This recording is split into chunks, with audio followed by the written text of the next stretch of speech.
Did you hear that? The 13th chime. It shouldn't exist, but we all know it's there, hiding behind the face of that demon clock. Once more it is time for the veil of shadows to be lifted. Once more it is time for the Hallow-Holics Anonymous podcast.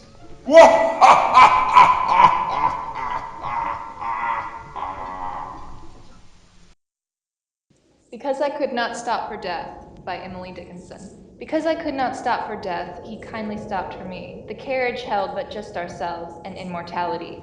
We slowly drove, he knew no haste, and I had put away my labor and my leisure too for his civility. We passed the school where children stove at recess in the ring. We passed the fields of gazing grain. We passed the setting sun. Or rather, he passed us. The dew drew quivering and chill. Only gossamer, my gown, my tippet, only tulle.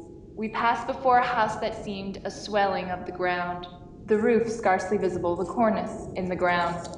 Since then, 'tis centuries, and yet feels shorter than the day I first surmised the horse's head were towards eternity. This episode will contain spoilers of many episodes of The Twilight Zone. You will be listening to a podcast in a place where time is irrelevant. A podcast of sound, of sight, of mind.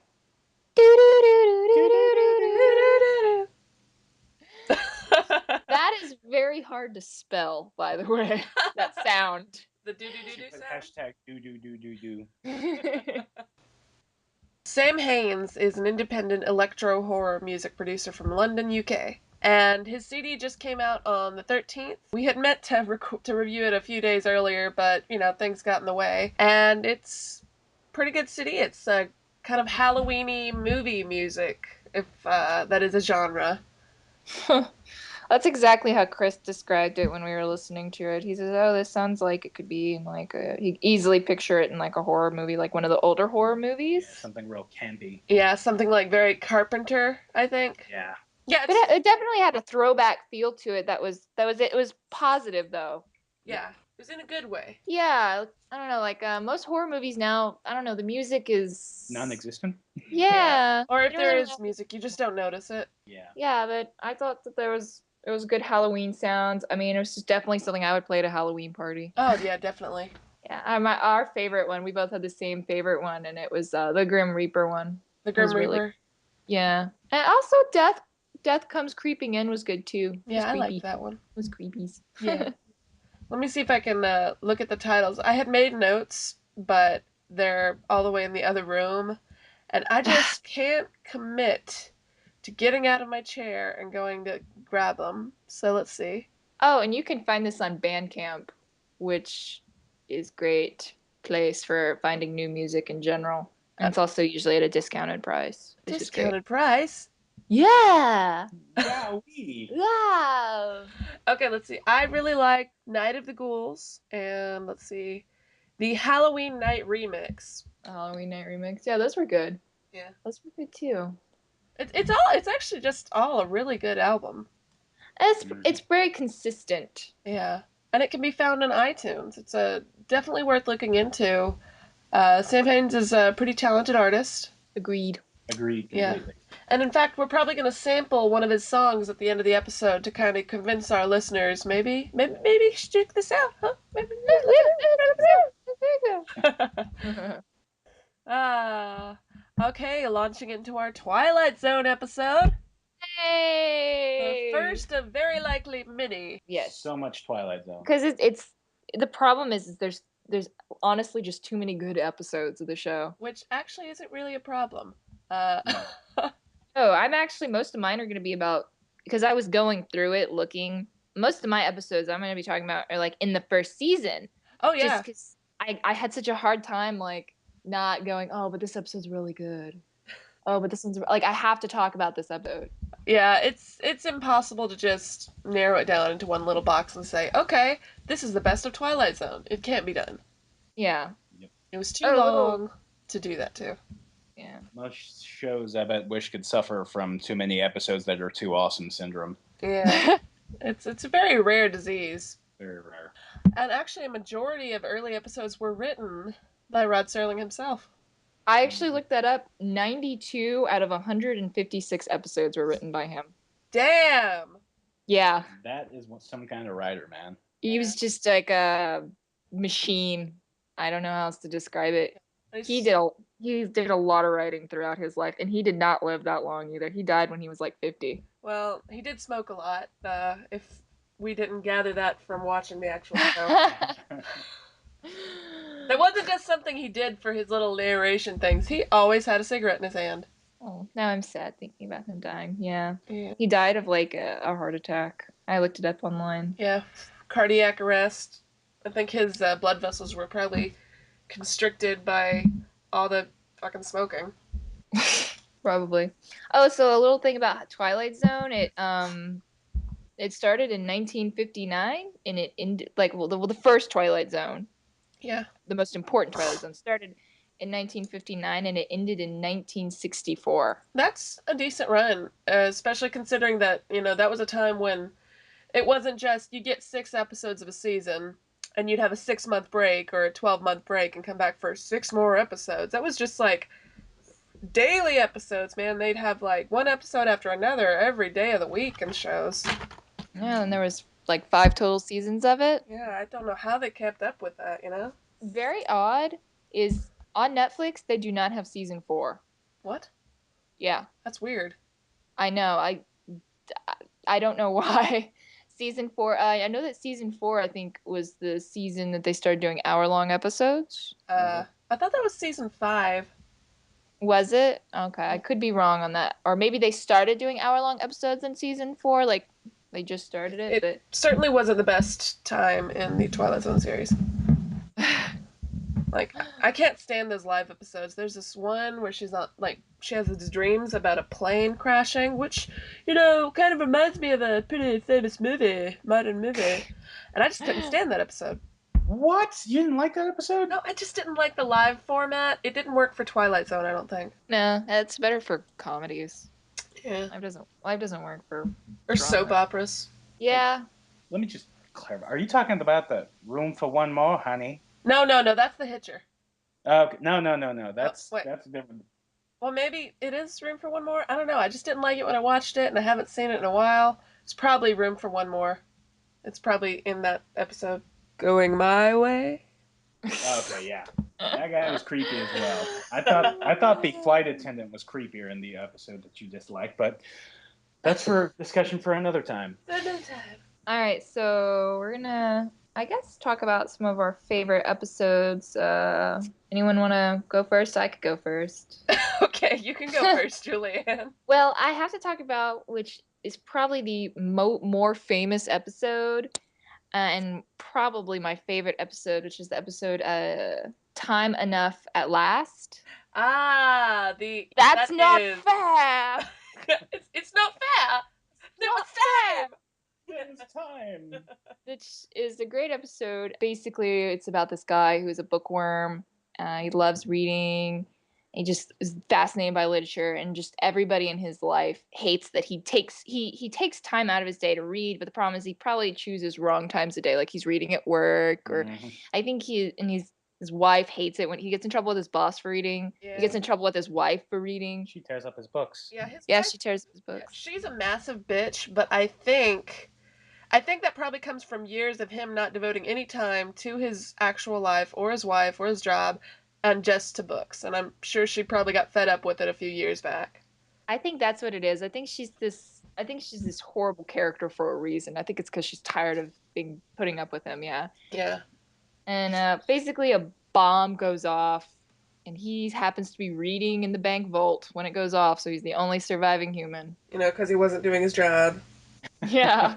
That episode is just great. Yeah.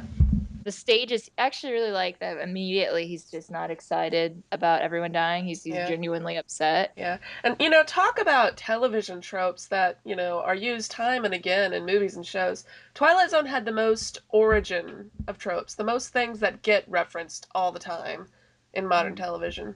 Oh, yeah, it's still all the time you see references to it. Like, I think The Simpsons does a lot of references to it, right? Yeah.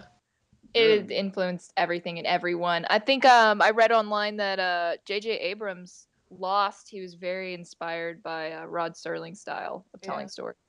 Time Enough at Last is definitely one of my favorite episodes, and I think it's arguably one of the best episodes of the show, to be honest. Yeah, it's a very good episode. So that's one of my favorites. I have like the long list of favorites I read. We don't have to discuss all of my favorites, but I feel like it's pretty important. What are we doing about 3-piece, Madeline? Yeah, I walked into this assuming we weren't going to do the whole show. So, yeah, I narrowed it down to 3 as well. Okay. Well, how about somebody else talk about one of their favorites and we'll just go in a rotation. Okay. Well, I guess I'll go. I'd like to talk about The Howling Man, which is one of my very, very top favorites of the whole series. Dark, stormy night kind of story. I am a sucker for dark, stormy night stories. And if you didn't gather, that means it's on a dark and stormy night. And it's about this man who comes to this house, drenched in rain, seeking shelter. Well, it's not really a house, it's like a castle, right? And it's sort of run by a brotherhood. And the guy who's in charge of the brotherhood's like, hey, you hear that screaming? Don't worry about it. Just, don't open that door over there. I've got my cane over it, and just don't let the screaming guy out, if you know what I mean, right? And he's like, well, why should I let the screaming out? Because he's the devil! And it goes from there, and he meets the man locked in the room, just begging to be let out because this madman has trapped him in a room. And it's a really good story. Yeah, I tend to believe the people trapped in the room. I would totally believe that guy. I'd be like, oh, yeah, that guy does sound really crazy. Yeah. It's a good episode. I think it's one of my favorites in the whole series. Kind of ties into what we were talking about last week with the devil, right? Yeah, a little bit of a throwback there. A little bit of reference. A little bit of it.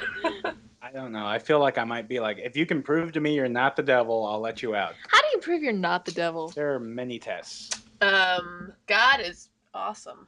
Well, yeah. Prove it to me. Come on out.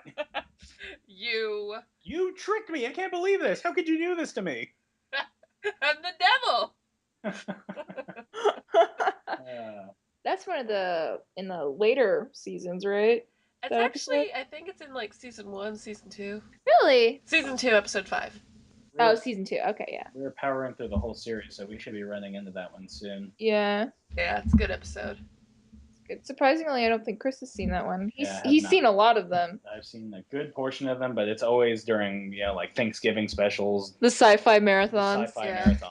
I actually watched a majority of these sci-fi episodes back when I was a teenager because, like, I had insomnia pretty bad, and it would come on, around midnight or so on the Sci-Fi Channel, when it was the Sci-Fi Channel before they changed how it's spelled and added wrestling. And so every night it'd be like 5, 6 episodes of the Twilight Zone, and that music really creeped me out. Oh, I loved it. My mom, when that show would come on when she was like a little girl, freaked her out. The music in that show scared her so bad. She hates scary movies and she can't listen to that song. Really? Yeah, she was how old was she? She was probably in the later years of that show. She was probably about 5 years old. So, yeah, my mom's not like the Twilight Zone. Fact.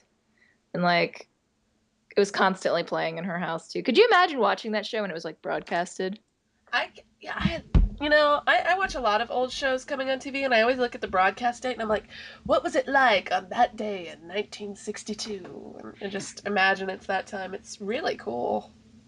Yeah, I just think of how some of those episodes would have been so relevant to maybe the way those people really lived. Oh yeah, in fact, I think a lot of the episodes are still pretty relevant. Oh, definitely.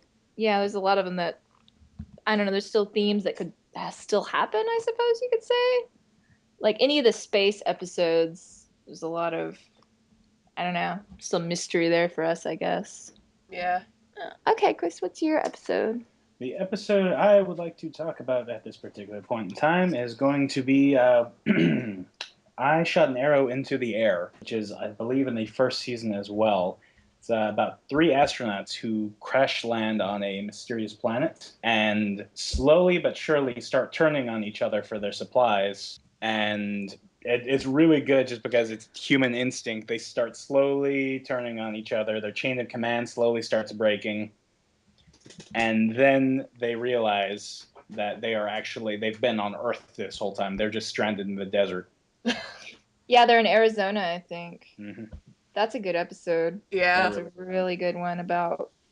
I love those episodes where everyone just turns on each other Mm-hmm. because I guess it's human nature. Yeah. You talk about M. Night Shyamalan and his being known for his twists, but really it was the Twilight Zone that was known for its twists. I know, and it's like you kept expecting the twist in the Twilight Zone. Like you'd be like, okay, any minute now. But even still, some of those twists were really good. Because there was always a moral behind it, which, not a lot of other shows have ever delved into. There was always a moral or a message or, something to be taught. Yeah, there's a lot of really good like undertones, I guess would be it, in that show.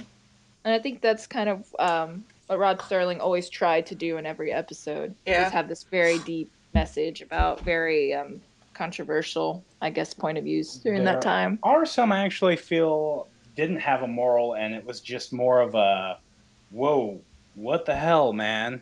That's really messed up. Like what? Well, like the episode, the one with the doppelganger. Oh, Mirror Image? Mirror Image. Mirror Image. We're gonna talk about that one because that's one of my favorite episodes. Okay, so Julianne will cover that, but I don't feel there was a real moral in there. I would like to point something out about the episode you just said. I shot an arrow. Have you ever noticed that any time in that show they do astronauts, there's always three, or pilots, there's always three? Yeah, they always come in 3. Yeah. Well, you know what? Actually, I think that's probably a camera reason because there's a specific rule in camera shots that requires a triangle to be formed, and that's probably the easiest way to do it. Huh. That's good. I did not know that. But yeah, because they do a lot of three, three pilots. Like the one I'm thinking of off the top of my head is that one we watched the other day, Chris, about where they crash land in that cemetery. Yeah, Yeah, the planet cemetery. Oh, I love that episode. Mm-hmm. that was a good one. Yeah. That one's Well, okay. Julianne, what's your next episode? okay. Well, we should probably just go ahead and talk about Mirror Image. My bad. What was interesting was Chris and I were watching it, and at the end of the episode, right before Mirror Image, which I don't remember what episode it was, doesn't matter. At the end of the episode, Rod Serling mentions that he had been getting, I guess, complaints. I guess complaints, or he just maybe he knew that he doesn't write women well. Yeah. And he's like, in the next episode, we explore, a woman character, and I've been known for not writing women characters that much or good female strong leads, which was weird because I've always felt like the female leads in Twilight Zone were pretty good. Well, yeah, but if you do look at the earlier episodes, a lot of the women are bitches. They just kind of serve the purpose of, this is the wife. Yeah, I can think of at least 3-4 episodes off the top of my head where there was a really bitchy female character. Oh, most definitely. Anyway, Mirror Image is it's about a woman in a train station. Oh no, a bus station. I'm sorry, in a bus station. Who's just kind of minding her own business, and she starts to notice that the bus is late. So she goes and she talks to the, I don't know, what is he, ticket master. Well, no, yes, that's something like that. Probably Ticketmaster. I don't know what their proper name is. The guy that prints your ticket. Okay. Takes the tickets and he checks your luggage. Yeah. And she's kind of like, oh hey, I noticed the bus is late. Do you know when it's gonna get there? And that's when he like freaks out on her about how she keeps going up there and asking him, and she's like, that's the first time I've gone up here. And then from there, she's starting to notice that people are talking about seeing her, and is she okay? Why does she keep going in these places? And her luggage keeps disappearing and reappearing. She's kind of like, what's going on? What's going on? And she's trying to figure out why people keep seeing her, right? And then she sees herself at one point. Yeah, she sees herself, and she's I don't know what to say. Sorry. Should I have had a reaction? Oh. Oh no! I tried to think of what happens and without completely going into the episode. It's kind of revealed in the title, so. Oh yeah, that's a good point. She sees herself, and then she starts having this like breakdown, and she remembers that she heard this thing about doppelgangers and how they exist, and when worlds collide, only one can survive, right? One usually tries to take over the other. Yeah. And then she gets carted off to an insane asylum, and that's her life. Yay, strong female character. Strong female character. I feel as the show went on, he got better and better at writing female characters, I feel. Well, yeah, I think as you get experience writing anything, it becomes a little bit, your ability to characterize becomes better, fleshed out. Like I think the episode The Midnight Sun, I really liked the female lead in that one. Is that your next episode you're going to talk about? Maybe we'll see. I've got a long list of them I like. But in Midnight Sun, it's the female lead, and that's the one about the Earth getting hotter and hotter. Oh, that's a good episode. That is a good episode. That's actually one of my favorite episodes, and I think the female lead in that was fantastic. I'm going to dive into the next episode, which is actually it's got a similar title to Mirror Image. Ironically, it's The Mirror. And this is with a kind of Castro-like character and his group of rebels overthrowing the dictator in a place that really rather resembles Cuba. And the guy who runs the place is like, oh, yeah, well, here's my mirror. And by the way, you're just going to turn as crazy as I am and as miserable and lonely. Just keep that mirror. And the guy's like, this guy's nuts. And then he smokes a cigar. And he finds out that whenever he looks in the mirror, whoever's like kind of in the room with him, he sees them trying to kill him. So he kills them first. Like, he basically kills everyone that helped him come into power until the final guy's like, hey, guess what? That's what it's like to be in power. Every time you turn your back, you're going to see the people who used to be your friends, and they'll probably be trying to kill you. That's just what it's like to sit in the big seat. And the last image he gets looking in the mirror after talking to this guy is just that guy offering him a glass of wine. And he looks back, and the guy's offering him a glass of wine. So you can only assume that, well, he's trying to kill him right then and there. No, it was just wine. Ruined that for me. No, it's a good episode. I thought it was interesting, and I thought it was oddly relevant, honestly. I love how I always love when they use mirrors and things just to completely terrify people. Yeah. A lot of people do have that sort of innate fear of reflections. I know that Chris doesn't like I don't mirrors. like mirrors. I used to have a mirror that pointed at my bed when I slept, so you could actually I could actually see myself in my mirror.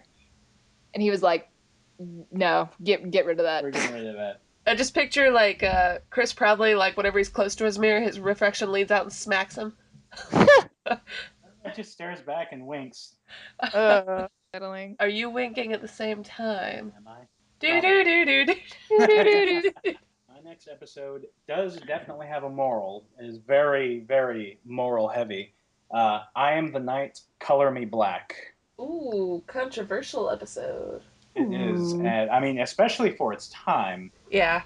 Themes they explored. Yeah, because they didn't like black people. Bluntly put, Madeline. So, with this episode, a town wakes up to their mourning and finds no sun. You find that they are staging an execution that day, or that very morning, to execute a convict who killed a man in an attempt to stop a hate crime. And has been basically all the evidence that could have exonerated him has been turned a blind eye to by the sheriff, his deputy, and the newspaper who was reporting on it. Oh, that's a good one. Isn't that the one where they're talking about his last meal in the beginning? Yeah. And she's like, how should I make his food edible? Make it edible. I don't know why. I just thought that was a really weird thing to say. I'm pretty sure that probably in syndication only got aired once early on in the 60s. I bet. And like I said, for this being a really old show, this was a pretty hot topic. That was a surprise that they explored that theme. And that was in the first season, so that was really early on. That was probably in 1950 or 1959 or 1960. Yeah.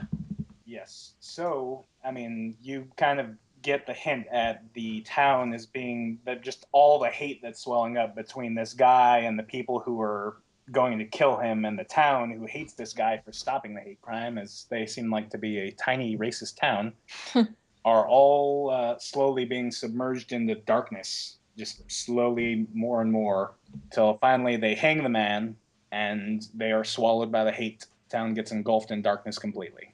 Man, it's kind of like Kingdom Hearts, the racist version. Yeah.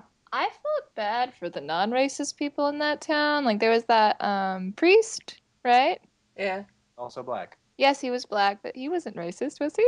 He was. Yes, I don't but think he hated black people, no. the moral of the story was nobody took the side of this guy, even the preacher. The preacher had to find a reason. He felt so guilty that he had to side with the town and didn't stand up for him while he was alive. Oh, that's what it was. Yeah. So even the preacher himself was guilty of going with the crowd, going along with the majority. That's such a good episode. It is a really good episode. I love that one. That's one of those. That one's not probably as widely talked about, from what I understand. It's not one of the. It's not one of the big twist episodes, but Yeah. it probably has one of the better Morals to it. Yeah. I imagine it still kind of makes a lot of people uncomfortable. Probably. Oh yeah, that episode. Yeah.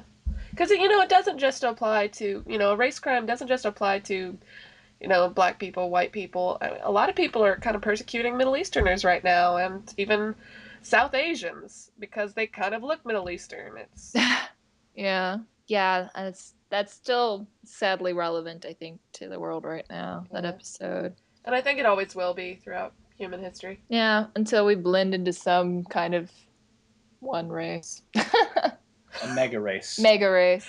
And then we have to travel back in time to get jobs. Gorgeous. Chicken sandwich. Okay, next episode, Julianne. Oh, I have to pick one that's good. Okay. Sorry, I'm looking at my list of ones that are good, and She doesn't want to pick. I know. There's too many. Just close your so many good eyes, ones. put your finger on one of them. You know what? I think we should talk about The Fever, because that's a really good one. That's the one with the older man who becomes addicted to gambling. Ah, yeah, that is a good one. And they have that just completely amazing slot machine. Mm-hmm. I love that slot machine. If I went to a casino and I saw it, I would just play that thing all night long. So you're like a little old lady? Yes. Well, Chris is actually a slot machine player, but yes. Well, Okay, the I best can thing see to that. do is to watch other people play and wait for them to, after an hour of not winning anything, then to take that machine. And then win Those everything. people exist, by the way. They do. People do that. I play cards. I don't know about that. So yeah, what's the episode about? It's about this older couple who are supposed to be retired, right? And they go, I guess, on vacation, or do they win it? I think they win it. Yeah, I think Win they a trip. She has to convince her husband to go. Yeah, because he is just such a wet blanket. Stick up his ass. Yeah. He is the worst. He does not want to have any fun. So they go, and his wife wants to go maybe try out the gambling. He yells at her, "No, you don't gamble. It's not what we do. It's morally wrong." And anyway, that's his voice exactly. So I don't know, but he somehow ends up getting talked into trying one of the slot machines, and it's this big slot machine. It's got this devil on it, and somebody kind of forces him into it, and he ends up winning. And I don't remember how much he wins, but I guess a lot for that time period. Yeah. So probably $2. He ends up winning, and he's like, "Oh my God, what is this amazing feeling?" And he keeps playing, and he doesn't leave the slot machine, and he keeps losing, because that's what you do on slot machines. Yeah. And to the point where he actually spends his entire life savings in one day, one night. Yeah, and that actually happens to some people when they go to casinos. Oh yeah, did you see that? There was an article I saw. Oh my God, so ridiculous. This guy was at what are they called? Not a circus, but the traveling ones. Fair? Carnival? Yeah, there was a carnival, and this guy was playing some game, like the balloon popping games or something.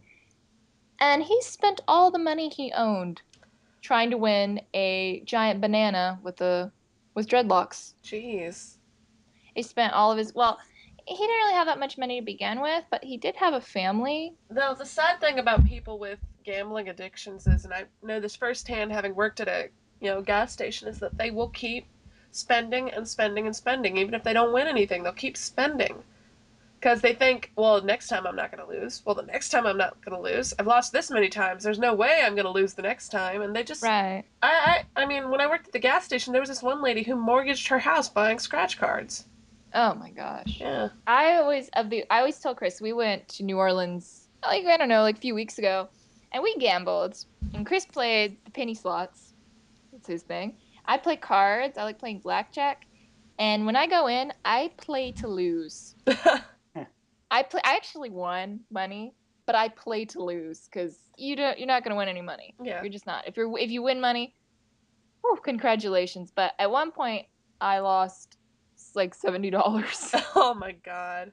But then I came back and I ended up getting about $200, and then I got up to 250, and then I lost $50, and then I stopped playing. That's a good place to stop because you're a It, little bit ahead. you have to know when to stop, and the story when this story in Twilight Zone is he just did not know when to stop, Yeah, you know, and he lost everything. you gotta know when to hold them. You gotta know when to fold them. And I think at the end of the episode, he completely runs out of money, and the next person that puts the money in the slot machine won. Mm. That did happen, right? In the Oh yeah, episode? well, I mean, you skipped over a very important part. Oh, what was the important part? Him dying. Oh yeah, I forgot about that. Oh yeah, he gets carted off because he died. Well, at least we mentioned what episode we're talking about beforehand. That way they go, oh, haven't seen that Oh, the one. fever. Well, these are all in the first. Most of the ones I'm talking about are in the first. You actually, I think they're all in the first season. So as long as you've watched the first season, Twilight Zone. You know what? If you like horror, if you're an actual horror fan and you're not familiar with the Twilight Zone, what are you doing with your life? Go watch it. It's a great show, and it's good for people that get scared of stuff really easily too. Because I mean, some of the episodes are kind of scary, but I can watch it. Julianne can watch it, so it's safe. It's about Safe. the writing, not necessarily the effects, and that's what makes the Yes. show so strong. Yeah. You know what else is just the ideas? Some of these ideas is like, how did you come up with that? Yeah. And you know, I'll bet you Rod Serling, with all those many, many episodes he had to write, I bet you he was very lonely. Kind of like the guy in the episode The Lonely. I think he wrote like 12 hours a day or You, something. you, He worked 12 hours a day. you just ruined my segue, but okay. Sorry. Restart. Restart. No, we're keeping this. Okay. It's about a guy on an asteroid who's like, you know, basically solitary confinement. We've decided in the future that it's easier to save money by putting people on asteroids than just putting them in a room and not talking to them. And like once every like I think 6 months or so, the ship comes to bring him supplies, and this is the only human contact he ever has. You know, he's been accused of murder basically. That's why he's in solitary confinement. And whenever the guys come to drop off their supplies, he always wants to talk to them, but he gets like maybe 10 minutes tops to even talk, and they don't want to talk to him, obviously. And so one day, the captain of the ship kind of feels sorry for him because, you know, it's a pretty terrible thing, the concept of solitary confinement, and it's throughout history it's actually been demonstrated that it drives people insane. It drives people crazy. It really does. It did back in the 1800s, back in the 1700s. It does it now. It's a very inhumane form of torture, I think, because people need human contact to function. Yeah, I think you're just stuck in your mind, pretty much. Yeah, and that's not a very safe place to be all the time. Yeah. And the captain kind of leaves a present for him one day, and he opens it up. It's like this machine thing, and he puts it together, and it's a woman. It's a female robot. At first, he kind of resents it because he's like, "Well, you're not a human being," but the she cries and she acts kind of human. She's a little bit robotic, obviously, but he spends the next 6 months with her, falling in love with her, teaching her things, spending his life with her, and he begins to believe that she's a real human being. And that's where this story goes. That episode, that's a really good episode. It's a really Sad. heartbreaking episode. Yeah, because you know what? I think at the end, you know, I'm going to spoil the end here, obviously. She gets broken, she gets destroyed by the captain because they can't, you know, the guy's been released from his solitary confinement. He's going to be brought back to Earth. You know, he's been forgiven. Not he hasn't been forgiven, but they've decided this is too inhumane, and they're going to get rid of this program. But you know, he wants to take her with him, and there's not space on the ship. And he's like, well, you know, you can't leave her here. And the captain's like, hey, dude, it's just a robot. It's not a real person. And he refuses to believe him, and he decides he wants to stay there. So the captain takes matters into his own hands and destroys the robot. He murders her. Oh, it's just heartbreaking because he's just like holding her and he's upset, and he ends up staying on the planet, doesn't he? No, he With goes her? back. He Oh, he decides does go back? yeah, he decides that, well, maybe she was a robot. Maybe I had gone crazy, you know, I guess I was romanticizing it a little bit too much, but probably. It has been a while since I've seen that episode. Yeah, I feel like she did have feelings. I feel like that in some way she was kind of part of a person.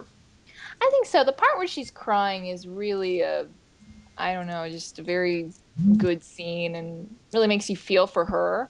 And I like that scene. It's good. Makes you question though how much of this was in his head. Well, yeah, I think that's pretty much the intention. Robots have feelings too. Man. They could. They do. Moving on to our last episode. Right. I'm going to talk about Perchance to Dream, one of the first off the first season as well. This truly horrifies me because nothing is scarier than recurring dreams to me, aside from mirrors, that is. But yes, it is about a man with a very, very weak constitution and heart who had a very big scare a while back and has been told by his doctor, any more big scares like this, there's a very good chance your heart will give out. Oh, yeah. And soon after, he gets obsessed with this idea that a woman is trying to kill him in his dreams, and this in turn is giving him very, very high anxiety. Inadvertently, through this, he's just gotten insomnia. He's gone a very, very long time without going to sleep. He goes to see I believe a psychiatrist about this. Not so much to get help, but just kind of to let somebody know what he's experienced, what he's going through. Of course, he's explaining his dreams, and horrifyingly enough, piece by piece, the woman is getting closer and closer to killing him. Mm-hmm. Very mesmerizing eyes, cat-like eyes she has. I was gonna say, this is the cat-eyed woman, right? And Mhm. isn't she in like the back of his car at one point? Yeah, that's when I think the first scare he gets is he hears this story about a murder that happened where somebody was hiding in the back seat. Suddenly he gets obsessed and can't take his eyes off of the rearview mirror. Starts thinking he's seeing a woman there, and she starts showing up in his dreams as well. And eventually he freaks out because he gets up as the psychiatrist's assistant comes in. And oh, spoiler alert! It is the cat-eyed woman, and the man just slowly starts realizing what's going on, and he just jumps out the window. And then you find out he actually died in his sleep, laying in the psychiatrist's chair. He fell asleep For like 2 seconds. for 2 seconds. He was just out. That was probably for the best. That guy was living a miserable life. Yeah, I can't help but wonder though, whether it was just his fear of that cat woman that drove him crazy to kill himself, not necessarily his bad heart or the fact that he was having a recurring dream. It's that he wouldn't go with her. He wouldn't embrace her. I like to think the moral of the story on that one is Don't be such a don't pussy. let don't let your fears get into your head like that. Yeah. Don't let your fears rule you. That was a great twist with it being that receptionist. Yeah. Yeah. That was really great. I remember watching that one with you and just being like, you know, and it's funny because she's like this, you know, this young, beautiful woman just been scaring the shit out of him. And is that one of the more famous episodes? No, I don't think so. No? Usually, I don't hear it mentioned a lot. Yeah, not really. It's not one of the epically famous ones. I mean, the trope is still used, people dying in their dreams, but you know, kind of like a real famous series of movies. One more time, I'd like to touch on that album, that Halloween album. It's called Spine Chillers. It's by Sam Haines. And you can get it on Amazon, you can get it on iTunes, or you can get it on his website, samhaynes1.bandcamp.com. That's Sam Haynes 1, the number 1.bandcamp.com. And I think right now they've got a limited edition, like, black copy of the CD going for sale. It's a really good CD, and at the end of this episode, I'm going to play one of the songs. Now, we will be revisiting Twilight Zone again in the future. Maybe not in our next episode, but pretty soon in the future, because it's a good show, and there are way too many great episodes. There's a movie. I mean, there are two different newer series versions of it. It's just all terrible. Yeah, they are terrible, but it's just too much to just cover in one episode, you know, and do it in need justice. Yeah, definitely. I mean, we didn't even talk about a majority of the more famous ones, like the William Shatner one. Always got to bring up William Shatner. Yeah, Sorry. Who was actually a recurring actor in The Outer Limits. So there you go. Huh. Yeah. And I don't know if you know this, but he was also a reoccurring actor in Star Trek. Oh, really? Wow. Yeah. Huh. Opposite Leonard Nimoy. Yeah. Yeah, they were together in something. I don't know if you know Gosh. that. Why have I never heard of this show? I don't know. You shut your mouth. Oh yeah, next month is October. Do we need to mention that? Next month is October, and we will try to get some very special episodes out because of that being October. Bunch of Halloween themed stuff. Yeah, probably even one episode about cooking for Halloween. Woo! Yum yum yum. I'm already building my list of like sweet treats for fall time so I can add in some of that stuff. Hello, I'm the Halloween chef. Yeah, we should do the Halloween chef with me. That would be great. That'd be adorable. I'm Julia Kane. We could also probably discuss fake blood recipes. Ooh, that's good. We should make one. Yeah. Don't use wine, I can tell you that. Why would you do that? Experiment. Did you not just hear her? Experiment. Not gonna experiment. You experiment to find good blood recipes. Isn't it just corn syrup mostly? Well, now I know that. Okay? Just don't use wine. That's the freaking moral of what I'm trying to say here. Okay. Let's make our goal to find blood recipes that don't stain. Oh, and that are edible because I think that's really Oh important. yeah, that's very, very important. And if possible, delicious. Oh yes, of course. Okay. You don't want it to taste like crap though? No. All right. Well, how is that for today? Well, we just got to mention a few more things. We have a blog. It's called Hallow-Holic.blogspot.com. You can also find it on WordPress. And we have a Twitter, Juliet. Hallow-Holics. Yeah, we're just at Hallow-Holics. Send us, tweet at us if you want us to talk about something specific. Trying to be more active in it. Today I updated it. No big deal. We also really appreciate it if someone would give us a review on iTunes, because we are on iTunes. That would be super cool. We would definitely be like, thank you, Greg from Orlando or wherever. Yeah. We're not going to remember your name, but, Yeah. Well, we might. We might. It depends on how good your review is. Yeah. Or how unique your name is. Oh, yeah. Like if it's Chum Bucket Star Sprinkler, we'll probably remember that. Probably remember that. Be like, big shout out to Chum Bucket. Thank you. Yeah. Maiden name Star Sprinkler. Thanks, Dickmaster69. Now someone's going to make that name, Julianne. Today is Stephen King's birthday. Happy birthday, Mr. King. Stephen King. Yeah. Thanks, Twitter, for telling me. I hate you for it, but I love you for virtually everything else. Well, I don't know. I thought Rose Red was kind of stupid. Hey, stop it. Okay. Not berate a man on his birthday. And now, we leave this world of Hallow-Holics in. Is that Rod Serling? Why is he so angry? Holy crap. Lock the door, lock the door, lock the door.